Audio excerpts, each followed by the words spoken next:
My name is Stacey J, pop-up genius on politics. Thank you so much for tuning in today. And today's story is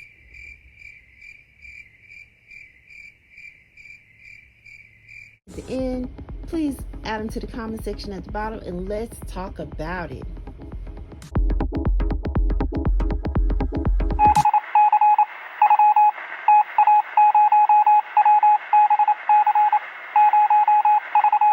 You know who I'm mad at right now?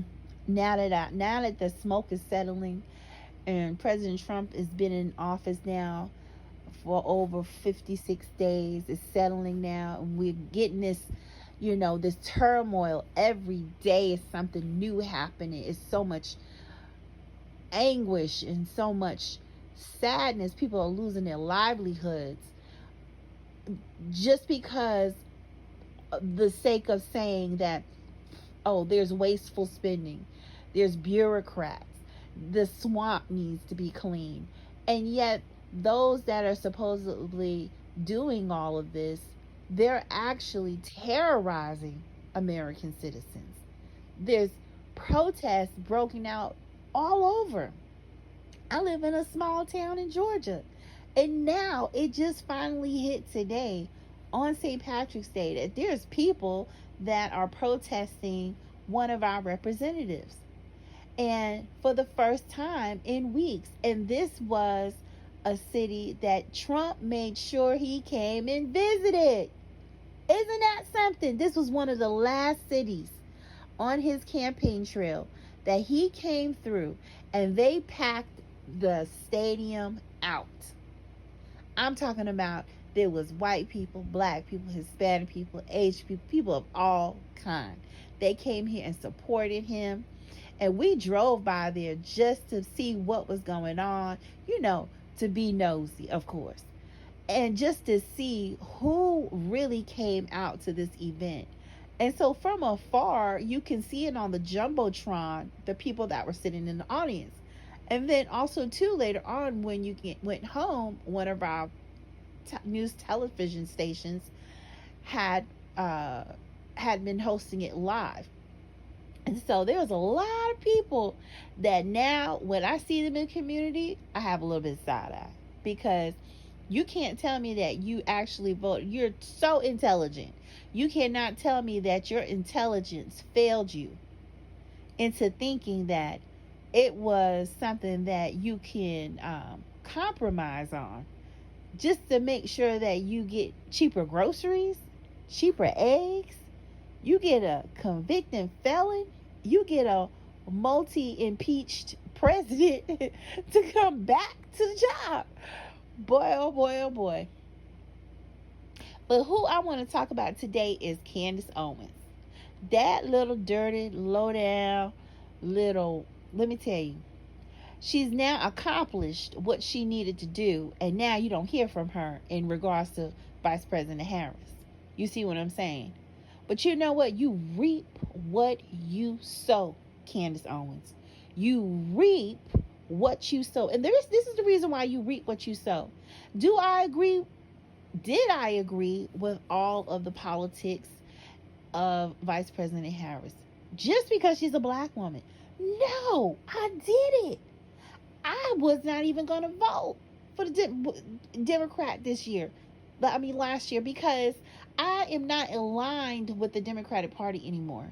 They have gotten away from traditional family, and it's too much of this and too much of that.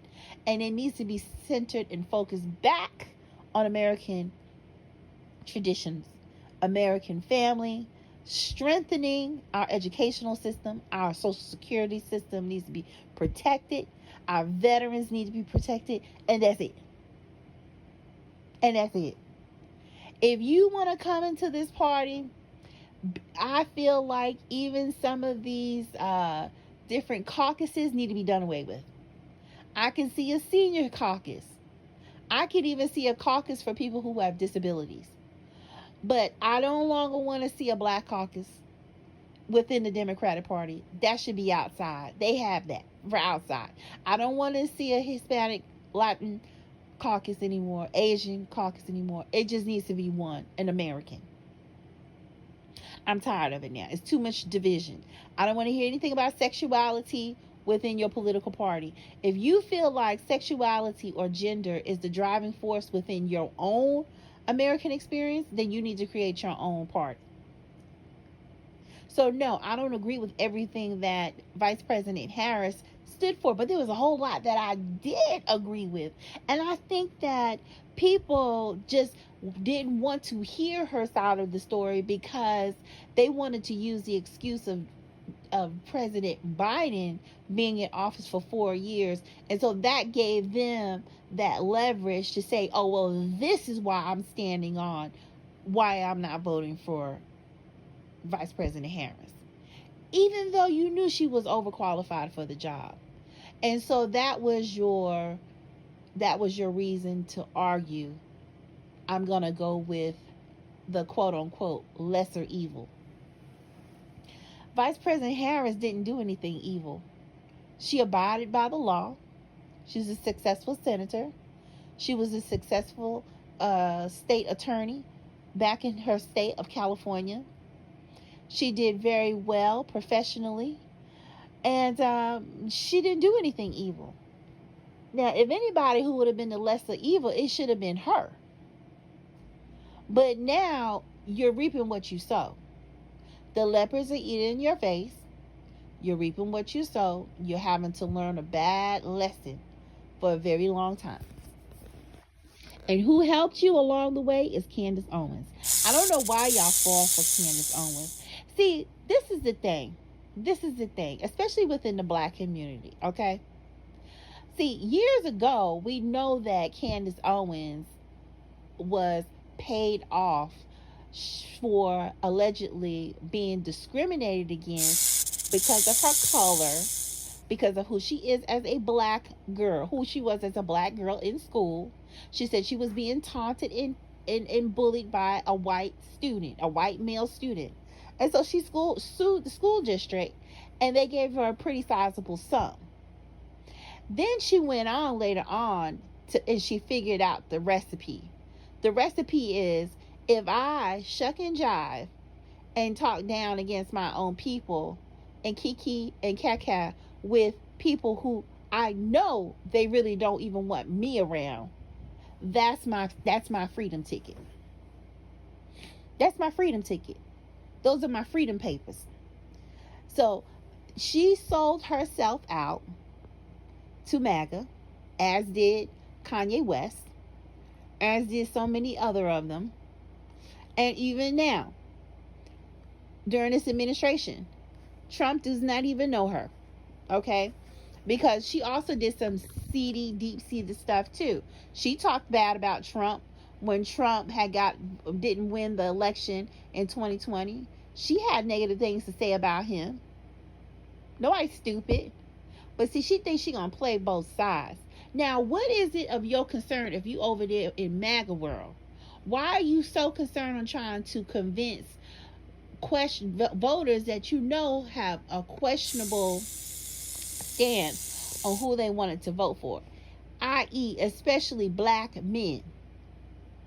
Black men who were holding on to the fact that the rumor started that Vice President Harris, when she was district attorney for her state, that she prosecuted a lot of black men and had them sent to prison because of marijuana charges. Guess what? She didn't make that law. Okay?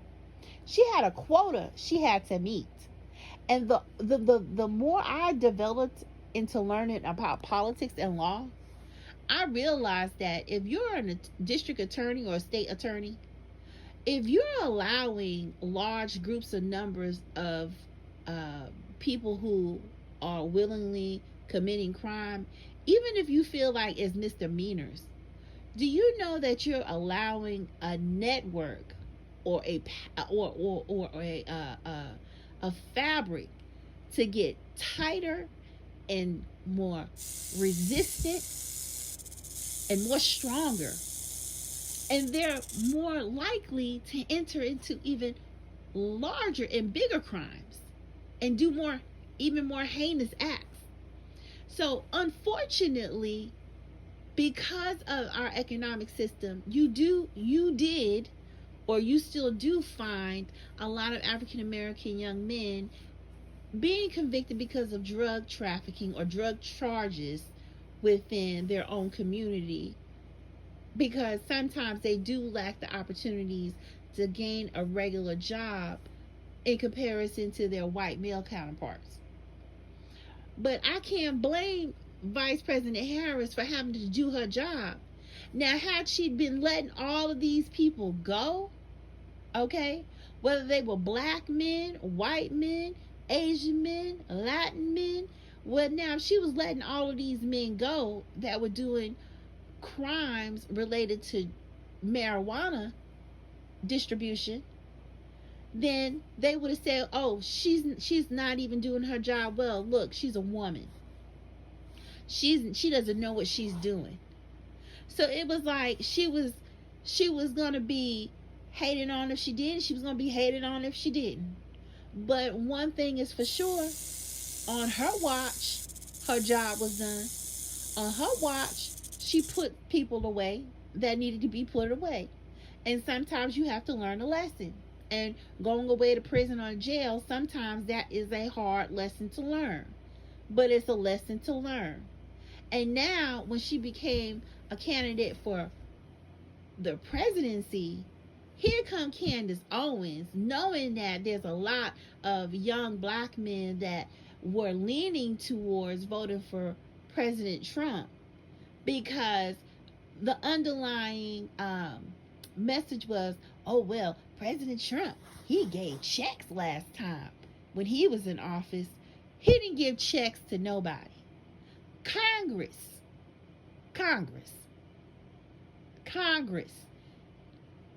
felt that it was necessary because of the state and the condition of the country and the lack of citizens being able to go to work if they were not essential and having to stay home with their children. They had to do something financially, and so they asked him. And this didn't pass the first time.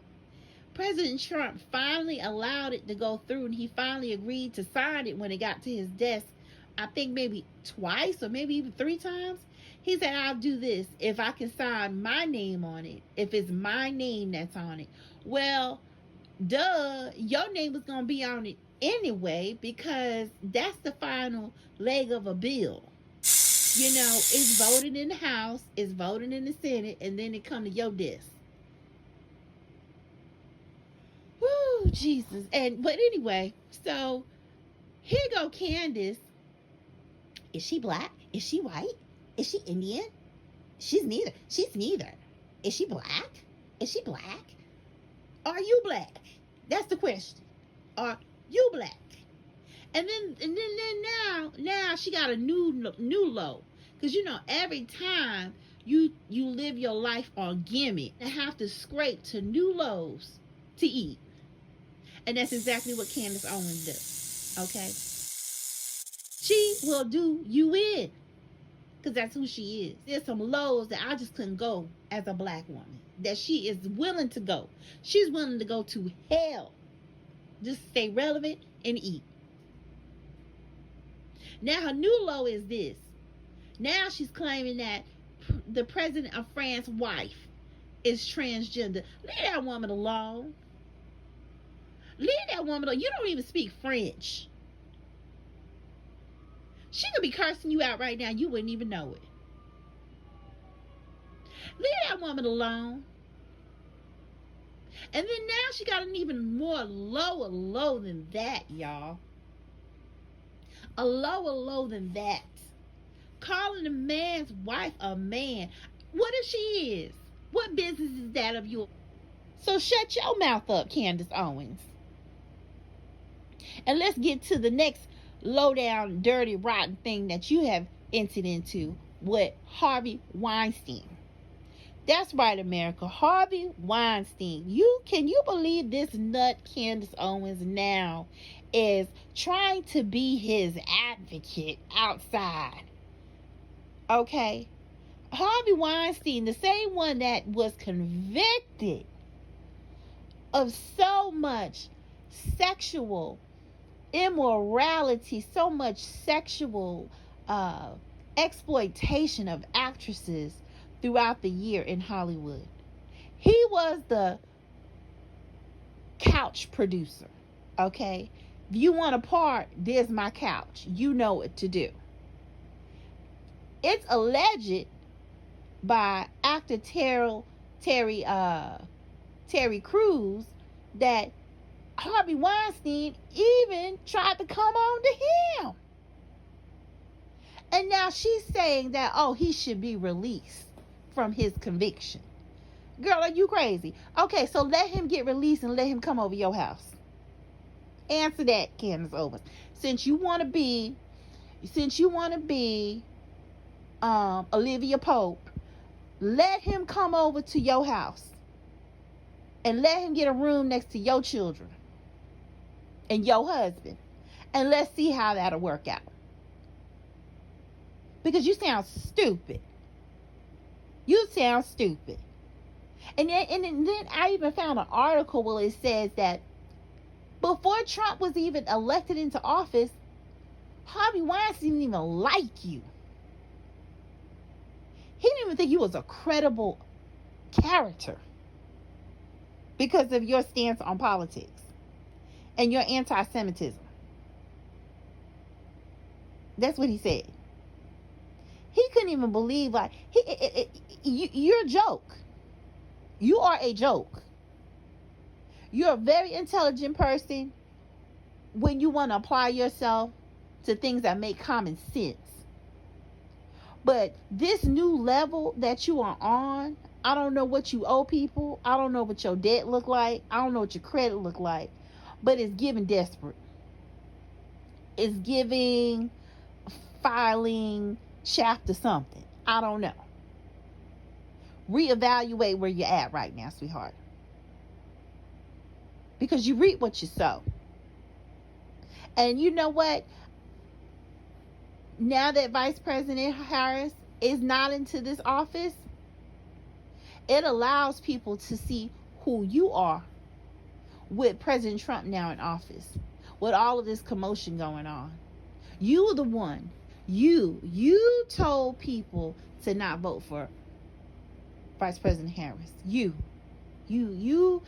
took advantage of those who were on the fence, that were leaning into your ear, and they got inspiration on to make their final say so. Yeah, people are grown. Absolutely. Absolutely. You can't make people do anything more than what they want to do.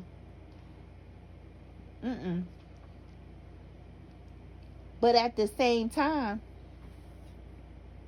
you could also do the right thing. And you're not alone. You're not alone. There's a lot of other people of color that should know better. And know that being a woman, first of all, and being a woman of color, that you have to work twice as hard for each classification. If anybody should know that, we should know that.